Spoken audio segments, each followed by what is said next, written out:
Sir, Kerala ബിജെപിയുടെ പുനഃസംഘടനാ list പുറത്തു വന്നു. ഇതിൽ ലിസ്റ്റിലുള്ള ആളുകൾ അല്ലെങ്കിൽ അവർ പ്രതിനിധീകരിക്കുന്ന സമുദായം ഇതൊക്കെ ചർച്ചാ വിഷയമാവുകയാണ്. അതിന്റെ കൂടെ നമുക്ക് ചേർത്ത് വയ്ക്കാൻ സാധിക്കുന്ന മറ്റൊന്നുണ്ട്. ശശി തരൂർ മണി കൺട്രോളിന്റെ ഉൾപ്പെടെ ഒരു സർവേ പുറത്തുവിട്ടിരുന്നു. അതിൽ ശശി തരൂർ പറയുന്ന ചില പേരുകൾ അല്ലെങ്കിൽ ആർക്കാണ് സാധ്യത കൂടുതൽ എന്ന് പറയുമ്പോൾ തരൂരുണ്ട്, വി ഡി സതീശനുണ്ട്, രമേശ് ചെന്നിത്തലയുണ്ട്, കെ.സി. വേണുഗോപാലുണ്ട്. ഇത്രയും പേർക്ക് കോൺഗ്രസിൽ ഒരു സാധ്യതയുണ്ടെന്ന് സർവേ പറയുന്നു എന്ന് തരൂർ ഉൾപ്പെടെ പറയുമ്പോൾ അവർ പ്രതിനിധീകരിക്കുന്ന ഒരു സമുദായം. ഇത്തരത്തിൽ എല്ലാം കൂട്ടി വായിക്കുമ്പോൾ ഒരു ചോദ്യം അവസാനിപ്പിക്കേണ്ടത്, ഇത് തന്നെയല്ലേ വെള്ളാപ്പള്ളിയും പറയുന്നത്, അല്ലെങ്കിൽ വെള്ളാപ്പള്ളി പറയുന്നത് ശരിയല്ലേ എന്ന് തോന്നാവുന്ന രീതിയിലാണ് ചില രാഷ്ട്രീയ സാഹചര്യങ്ങൾ കേരളത്തിൽ വരുന്നത്. സാർ എങ്ങനെ ഈ വിഷയത്തെ വിലയിരുത്തും? കൃത്യമാണ്. ഇത് പറഞ്ഞത് വളരെ കൃത്യമാണ്. വളരെ കൃത്യമായ നിരീക്ഷണമാണ് അതിനകത്ത് ഉണ്ടായിരിക്കുന്നത്. കാരണം വെള്ളാപ്പള്ളി നടേശൻ ഇത് തന്നെയാണ് കേരള രാഷ്ട്രീയത്തിൽ പറഞ്ഞുകൊണ്ടിരിക്കുന്നത്. അദ്ദേഹം SNDP യോഗത്തിന്റെ പ്രമുഖനായ നേതാവാണ്. ഒരുപാട് അണികളുടെ, കേരളത്തിലെ ഏറ്റവും പ്രബലമായ സമുദായമാണ്, അതിന്റെ ഒരുപാട് അണികളുടെ നേതാവുമാണ്. അദ്ദേഹം എന്താണ് കുറെ കാലം കൊണ്ട് പറഞ്ഞുകൊണ്ടിരിക്കുന്നത്? കേരളത്തിലെ ഈ ഭൂരിപക്ഷ സമുദായത്തെ എല്ലാവരും ഒഴിവാക്കുന്നു. കാര്യം വരുമ്പോൾ അദ്ദേഹത്തിന്റെ ഭാഷയെ പറഞ്ഞാല് വെള്ളം കോരാനും വറവ് വെട്ടാനും നടക്കുന്ന ആളുകളായിട്ട് SNDP യോഗത്തിന്റെ ആളുകളെ മാറ്റുന്നു. അധികാര സ്ഥാനങ്ങളെല്ലാം വേണ്ടപ്പെട്ടവര് അല്ലെങ്കിൽ ഉന്നത സമുദായക്കാരോ മറ്റുള്ളവരൊക്കെ കൊണ്ടുപോകുന്നു. ഇതാണ് കോൺഗ്രസിൽ നടക്കുന്നത്. അല്ലെങ്കിൽ ബി ജെ പിയിൽ ഇപ്പൊ അതിന്റെ ഒരു സൂചന വന്നു കഴിഞ്ഞു. അത്തരം ചില സിഗ്നൽസ് ഒക്കെ അദ്ദേഹത്തിന്റെ ഭാഗത്തുനിന്നും വരുന്നുമുണ്ട്. കുറച്ചൊക്കെ ഇതിനകത്തിൽ ചെയ്തുകൊണ്ടിരിക്കുന്നത് LDF ആണെന്നൊരു മറുവാദം അത് ഉന്നയിക്കുന്നുണ്ട്. കാരണം പണ്ട് പരമ്പരാഗതമായിട്ട് ഈഴവ സമുദായം എന്ന് പറയുന്നത് CPM-ന്റെ ഒരു വോട്ട് ബാങ്ക് ആയിരുന്നല്ലോ. ഇപ്പൊ കുറച്ച് മാറ്റങ്ങളൊക്കെ വന്നെങ്കിൽ വെള്ളാപ്പള്ളി ഇത് മലപ്പുറത്ത് വെച്ചാണ് പറയുന്നത്. കുറച്ചു നാൾ മുമ്പ് മലപ്പുറത്ത് വെച്ച് അദ്ദേഹം ഇങ്ങനെ ചില സൂചനകൾ കൊടുത്തു. സമുദായം കേരളത്തിലെ ഏറ്റവും വലിയ സമുദായമായിട്ടും ഞങ്ങൾക്ക് അർഹമായ സ്കൂളുകളോ മറ്റ് വിദ്യാഭ്യാസ സ്ഥാപനങ്ങളോ അനുവദിച്ചു തരുന്നില്ല. ഒരു പ്രത്യേക സമുദായം ഇതെല്ലാം കൊണ്ടുപോവുകയാണ്. ഇതായിരുന്നു അദ്ദേഹം പറഞ്ഞത്. സത്യമാണ്. മലപ്പുറം ജില്ലയും മറ്റ് വടക്കൻ ജില്ലകളെയും രാഷ്ട്രീയ നമ്മൾ സാഹചര്യങ്ങൾ പരിശോധിച്ച് നോക്കുക. വിദ്യാഭ്യാസ കാര്യങ്ങളിൽ ഒക്കെ എന്തുമാത്രമാണ് മറ്റ് സമുദായങ്ങൾ വാരിക്കൊണ്ട് പോയിട്ടുള്ളത്. SNDP യോഗത്തിന് എന്ത് കിട്ടി? അവിടെ ഒന്നും കിട്ടിയിട്ടില്ല. കാര്യമായിട്ടൊന്നും അവർക്ക് അവിടെ കിട്ടിയിട്ടില്ല. പക്ഷെ അദ്ദേഹം അതിന്റെ പേര് കേൾക്കേണ്ടി വന്ന ആരോപണങ്ങൾ, എന്തെല്ലാം ആരോപണങ്ങളാണ് അദ്ദേഹത്തിന്റെ പേരിൽ അവിടെ ഉന്നയിക്കപ്പെട്ടതെന്നറിയാമോ? ചില തീവ്രവാദി ഗ്രൂപ്പുകൾ വരെ മുന്നോട്ട് ചാടി അദ്ദേഹത്തെ ആക്രമിക്കുന്നതിനായിട്ട്. അതേപോലെ തന്നെയാണ് ഇപ്പൊ രണ്ടാമത്തെ പ്രശ്നം ഇത് തന്നെയാണ് വന്നിരിക്കുന്നത്. BJP-യുടെ ലിസ്റ്റ് വന്നു. BJP-യുടെ ലിസ്റ്റ് വന്നപ്പോൾ ഏതാണ്ട് 20-ലധികം ഭാരവാഹി പട്ടികയാണ് പ്രഖ്യാപിച്ചിരിക്കുന്നത്. അപ്പൊ അദ്ദേഹം ഈ പറയുന്നത് ശരിയാണെന്നുണ്ടെങ്കിൽ അതിൽ ഒന്നോ രണ്ടോ പേര്, 2 പേരോ 3 പേരോ എങ്ങാണ്ടേ കഷ്ടിച്ച് ഈ സമുദായത്തെ റെപ്രസെന്റ് ചെയ്യുന്നുള്ളൂ, ഈ സമുദായത്തെ വരുന്നുള്ളൂ. BJP-ക്കകത്തിൽ മുസ്ലിം പ്രാതിനിധ്യവും മറ്റ് സമുദായങ്ങളുടെ പ്രാതിനിധ്യവും ഒക്കെ വളരെ കുറവാണല്ലോ. നോമിനലാണ് വരാൻ പോകുന്നത്. ബാക്കി വരാൻ പോകുന്ന ഭൂരിപക്ഷ സമുദായത്തിന്റെ പ്രാതിനിധ്യം അതിനകത്ത് കിട്ടേണ്ടതല്ലേ? SNDP യോഗത്തിന് കിട്ടേണ്ടതല്ലേ? അപ്പൊ അവിടെയും അവർക്ക് അവഗണനയാണ് വരാൻ പോകുന്നത് എന്നാണ് സൂചിപ്പിക്കുന്നത്. എന്തായാലും BJP-ക്ക് ഒരു ഭാഗ്യമുണ്ട്. അദ്ദേഹം പരസ്യമായിട്ട് അങ്ങനെ ഇതിനകത്ത് രംഗത്ത് വന്നിട്ടില്ലെങ്കിലും അദ്ദേഹത്തിന്റെ മകൻ ഇതിനകത്തിലുണ്ട്. തുഷാർ വെള്ളാപ്പള്ളിയുണ്ട്. BDJS ഇതിന്റെ ഒരു പാർട്ണറാണ്, BJP-യുടെ ഭാഗമാണ്. അപ്പൊ അത് ഇത്തരത്തിലുള്ള പോക്കുകളൊക്കെ വന്നു കഴിഞ്ഞാൽ അതിനെ എങ്ങനെ സ്വാധീനിക്കുമെന്ന് നമുക്ക് പറയാൻ സാധിക്കുന്നില്ല. ആ രീതിയിലാണ് ഇത്തരത്തിലുള്ള ഈ പറയുന്ന ചില ലിസ്റ്റുകളും കാര്യങ്ങളും ഒക്കെ പുറത്തു വരുന്നത്. പിന്നെ നീതു പറഞ്ഞ മറ്റൊരു കാര്യമുണ്ട്, അത് വളരെ അക്ഷരാർത്ഥത്തിൽ ശരിയാണ്. ഈ ശശി തരൂര് നമ്മളെ എല്ലാ ഇതിലും പറയുന്ന ഒരു കാര്യമാണ്, അദ്ദേഹം വളരെ ബുദ്ധിമാനാണ്. അദ്ദേഹം വളരെ അതിബുദ്ധിമാനായ രാഷ്ട്രീയക്കാരനാണ്. അദ്ദേഹം തൊടുത്തു വിടുന്നതൊക്കെ എന്താണെന്നുള്ളത് ചിലപ്പോൾ പറഞ്ഞില്ലേ, പണ്ട് കാമദേവൻ ചെയ്ത് പറഞ്ഞതുപോലെയാണ്. 1000-ഉം 10,000-ഉമായിട്ട് ഒറ്റ അമ്പാണെങ്കിലും അത് അങ്ങനെ പലതരത്തിൽ അത് പല ആംഗിളിലേക്കൊക്കെ തിരിഞ്ഞു വരും. അതൊക്കെ നമ്മൾ മനസ്സിലാക്കിയെടുക്കണമെങ്കിൽ ചിലപ്പോൾ കാലങ്ങൾ എടുക്കും. പണ്ട് യേശുദാസിന്റെ പാട്ട് റെക്കോർഡ് ചെയ്ത ശേഷം ഒരു സൗണ്ട് എഞ്ചിനീയർ പറഞ്ഞതായിട്ട് കേട്ടില്ലേ? മദ്രാസിൽ വെച്ച് യേശുദാസിന്റെ ശബ്ദം ആദ്യമായിട്ട് റെക്കോർഡ് ചെയ്യുകയാണ്, പയ്യനാണ്. റെക്കോർഡ് ചെയ്ത ശേഷം അവിടെ കൂടുണ്ടായിരുന്ന സിനിമയിലെ മറ്റു പ്രവർത്തകർ ചോദിച്ചു, എങ്ങനെയുണ്ട് ഈ ശബ്ദം എന്ന് ചോദിച്ചു. അപ്പൊ ആ വളരെ ദീർഘവീക്ഷണമുള്ള തമിഴ്നാട്ടുകാരനായ സൗണ്ട് എഞ്ചിനീയർ പറഞ്ഞു, ഞാൻ ഈ ശബ്ദത്തെ കുറിച്ച് ഒരു 10 വർഷം കഴിഞ്ഞിട്ട് പറയാമെന്ന്. നോക്കുക എന്തുമാത്രം ആ ശബ്ദത്തിന്റെ മാധുര്യം അത് എത്ര മനസ്സിലാക്കിയത്, അതിന്റെ റേഞ്ച് എത്ര മനസ്സിലാക്കിയിരുന്നു എന്നുള്ളതാണ്. അത് കാലം തെളിയിച്ചല്ലോ. ഇന്നും 80 വയസ്സ് കഴിഞ്ഞിട്ടും അദ്ദേഹത്തിന്റെ ശബ്ദത്തിന് എന്തെങ്കിലും കുഴപ്പമുണ്ടായിരുന്നു? സ്വല്പം ഇത് ഭാവവ്യത്യാസമല്ലാതെ ഒരു കുഴപ്പമില്ല. ഇന്നും ടോപ്പ് ഗായകൻ തന്നെയാണ് അദ്ദേഹം. എന്ന് പറഞ്ഞതുപോലെയുള്ള ഒരു അനുഭവമാണ് ഇവിടെ സംഭവിച്ചിരിക്കുന്നത്.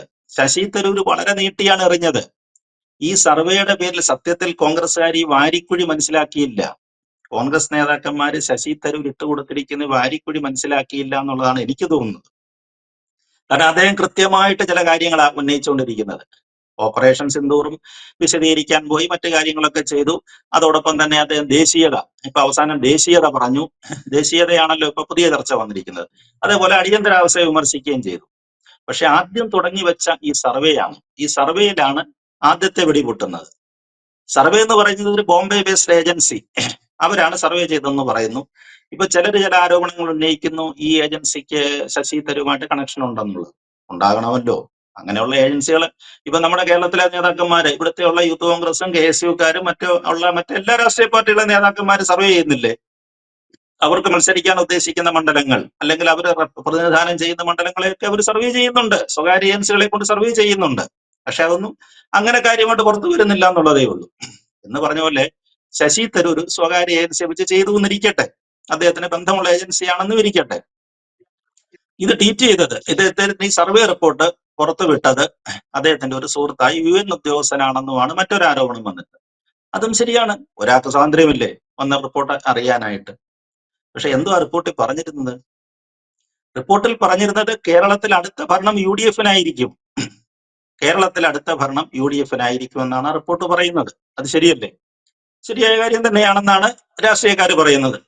രാഷ്ട്രീയക്കാരുടെ അഭിപ്രായത്തിൽ LDF-ന് ഇത്രയേറെ വിരോധം സമ്പാദിച്ചു കൂട്ടിയ ഒരു കക്ഷിക്ക് ഇനി തുടർ ഭരണം കിട്ടുകയില്ല എന്നാണ് പറയുന്നത്. ആ പാർട്ട് കോൺഗ്രസ്സുകാർ അംഗീകരിക്കുന്നുണ്ട്. പക്ഷെ അതിന്റെ രണ്ടാം പാർട്ടിലാണ് തർക്കം മുഴുവൻ കിടക്കുന്നത്. സെക്കൻഡ് പാർട്ട് തരൂർ എന്താ പറയുന്നത്? കേരളത്തിൽ അങ്ങനെ UDF-ന് ഭരണം കിട്ടുകയാണെങ്കിൽ മുഖ്യമന്ത്രിയാകാൻ സർവ്വതാ യോഗ്യനായ ആള് ഒന്നാം പേരുകാരൻ ശശി തരൂരാണ്. രണ്ടാം പേരുകാരൻ പ്രതിപക്ഷ നേതാവായ VD സതീശനാണ്. മൂന്നാം പേരുകാരൻ മറ്റൊരു നേതാവായ രമേശ് ചെന്നിത്തലയാണ്. പഴയ ആഭ്യന്തരമന്ത്രി പ്രവർത്തക സമിതി അംഗമായ രമേശ് ചെന്നിത്തലയാണ്. നാലാമത് സ്ഥാനമേ ഉള്ളൂ AICC സംഘടനാ സെക്രട്ടറിയായ KC വേണുഗോപാലിന്. പിന്നെ ആന്റണിയുടെ AK ആന്റണിയുടെ പേരിന് നമ്മൾ പറയത്തില്ല, പേരിന് എന്തെങ്കിലുമൊക്കെ ചില ഇത് കൂട്ടത്തിൽ ചേർക്കണമല്ലോ എന്ന് കരുതിയിട്ട് AK ആന്റണിയുടെ പേരും ഉണ്ടെന്ന് തോന്നുന്നു, അഞ്ചാം പേരുകാരനാണ്. പക്ഷെ ആദ്യത്തെ 4 പേരുകൾ നിങ്ങളൊന്ന് ശ്രദ്ധിച്ചു നോക്കി, ആരൊക്കെയാണത്? ശശി തരൂര്, VD സതീശന്, രമേശ് ചെന്നിത്തല, KC വേണുഗോപാൽ. നമ്മള് രാഷ്ട്രീയവും വർഗീയതയും ഒന്നും പറയുകയല്ല, സമുദായമോ ജാതിയും മതവും ഒന്നും പറയുകയല്ല. ഈ 4 പേര് ഏത് സമുദായത്തിൽപ്പെട്ട ആളുകളാണ്? അവര് 4 പേരും നായർ സമുദായത്തിൽപ്പെട്ട ആളുകളാണ്. കേരളത്തിലെ നായർ സമുദായത്തിന്റെ പ്രതിനിധികളാണ് ഈ 4 പേരും. അതിൽപ്പെട്ട ആ സമുദായത്തിൽപ്പെട്ട ആളുകളാണ് അവര്. കേരളത്തിൽ നായർ സമുദായം എത്ര ശതമാനമുണ്ട്? ഇപ്പോഴ് 11 12 മൊത്തം ജനസംഖ്യയുടെ 11 12 ശതമാനം അവർ വരത്തുള്ളൂ. ഇപ്പോഴും ഭൂരിപക്ഷം എന്ന് പറയുന്നത് ഹിന്ദു സമുദായമാണ് കേരളത്തിൽ ഭൂരിപക്ഷം. മുസ്ലിം സമുദായം 28, 27, 28, ക്രിസ്ത്യൻ 19, അങ്ങനെയാണ് കണക്ക് പോകുന്നത്.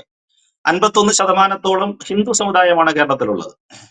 അതിൽ വരുന്ന 11 12 ശതമാനത്തിന്റെ റെപ്രസെന്റേറ്റീവ് അദ്ദേഹമായിരിക്കും അടുത്ത മുഖ്യമന്ത്രി എന്നാണ് ഈ സർവേ പറയുന്നത്. ഇതേലാണ് ചാടിക്കേറി പിടിച്ചിരിക്കുന്നത്. അങ്ങനെ വരുമ്പോഴേ 23, 24, 25 ശതമാനമുള്ള SNDP യോഗത്തിന് അല്ലെങ്കിൽ ഈഴവ സമുദായത്തിന് ഒരു മുഖ്യമന്ത്രിയെ ചോദിക്കാൻ അവകാശമില്ലേ? അവർക്കും താക്കോൽ സ്ഥാനത്ത് വരാൻ അധികാരമില്ലേ? കേരളത്തിൽ ഒരു ഈഴവ സമുദായത്തിന്റെ ഒരു മുഖ്യമന്ത്രി വന്നിട്ട് എത്ര വർഷമായി? കോൺഗ്രസിനെയോ UDF-നെയോ പ്രതികരിച്ച് വന്നിട്ട് എത്ര വർഷമായി? ആലോചിച്ച് നോക്കി. ആർ ശങ്കറിന് ശേഷം ആരെങ്കിലും അങ്ങനെ ആ സമുദായത്തിൽ നിന്ന് ഒരാൾ മുഖ്യമന്ത്രിയായിട്ട് വന്നിട്ടുണ്ടോ? അത് 62-ലോ 64-ലോ മറ്റോ ആണ്. അത് 62, 64 കാലത്തോ മറ്റോ ആണ് ആർ ശങ്കർ കേരളത്തിന്റെ മുഖ്യമന്ത്രിയാകുന്നത്. അപ്പൊ അത്തരത്തില് കേരളത്തിലെ ഒരു മുഖ്യമന്ത്രി, ഈഴവ സമുദായത്തിന്റെ മുഖ്യമന്ത്രിയെ വേണമെന്ന് അദ്ദേഹം പറയുന്നതിനകത്ത് വളരെ ന്യായമായ കാര്യമാണ്. അത് ഒരു വലിയ നീട്ടിയെറിഞ്ഞൊരു പന്താണത്. ഒരു പക്ഷെങ്കിൽ സമുദായത്തിന്റെ ഇടയിൽ അത്തരത്തിലൊരു ആശയക്കുഴപ്പം ഉണ്ടാക്കാനും ചിലപ്പോൾ തരൂർ ഉദ്ദേശിക്കുന്നുണ്ടാകാം. എന്താണ് അദ്ദേഹത്തിന്റെ ലക്ഷ്യവും നമുക്ക് മനസ്സിലാകുന്നില്ല. ഇനിയിപ്പോ അദ്ദേഹത്തെ കോൺഗ്രസിൽ നിന്ന് പുറത്ത് ചാടിക്കണം എന്നുള്ളതാണ് മറ്റേ കാര്യം. എന്തായാലും പാർലമെന്റ് സമ്മേളനം, ഇന്നലെ സുരേഷ് ഗോപി സൂചിപ്പിച്ചതുപോലെ പാർലമെന്റിന്റെ വർഷകാല സമ്മേളനം ഉടനെ വരികയാണ്. എന്തായാലും തരൂരിന്റെ കാര്യത്തിൽ ഒരു തീരുമാനം ഉണ്ടാകും, അക്കാര്യത്തിൽ യാതൊരു സംശയവുമില്ല. അങ്ങനെയാണ് കാര്യങ്ങളൊക്കെ മുന്നോട്ട് പോകുന്നത്. പണ്ട് ഒരു സിനിമയ്ക്കകത്ത് ജഗതി ശ്രീകുമാർ പറഞ്ഞതുപോലെ, അദ്ദേഹം ട്രാഫിക് ബ്ലോക്ക് ഉണ്ടാക്കിക്കൊണ്ട് റോഡിന് നടുക്ക് കയറി കിടന്നിട്ട് പറയുന്നത്, എന്നെ പെട്ടെന്ന് അറസ്റ്റ് ചെയ്യൂ പോലീസ്, എന്നെ അറസ്റ്റ് ചെയ്ത് പെട്ടെന്ന് ലോക്കപ്പിലാക്കും എന്നൊക്കെ പറയുന്നത് പോലെ ശശി തരൂർ ഇപ്പൊ പറയുകയായിരിക്കും, എന്നെ പെട്ടെന്നൊന്ന് പുറത്താക്കിത്ത, എന്നെ പെട്ടെന്ന് ഈ പാർട്ടിയിൽ നിന്ന് പുറത്താക്കിത്ത കോൺഗ്രസ്സുകാരോട് ഞാൻ ആവശ്യപ്പെടുന്നുണ്ട്. അതായിരിക്കും ഇതിന്റെ ഒരു പിന്നെ ഇന്നലെ വന്ന സുരേഷ് ഗോപിയുടെ വാക്കുകളിൽ വന്ന സൂചന അതാണ്. തരൂര് വളരെ പെട്ടെന്ന് തന്നെ ഈ പുനഃസംഘടന ഇതിനകത്ത് വരാൻ പോകുന്ന പുതിയ പുനഃസംഘടനയ്ക്കകത്തിൽ ഒരു പക്ഷെങ്കിൽ നല്ലൊരു സ്ഥാനത്ത് എത്തുമെന്നുമാണ് ആ ഒരു വാക്കുകൾ സൂചിപ്പിക്കുന്നത്.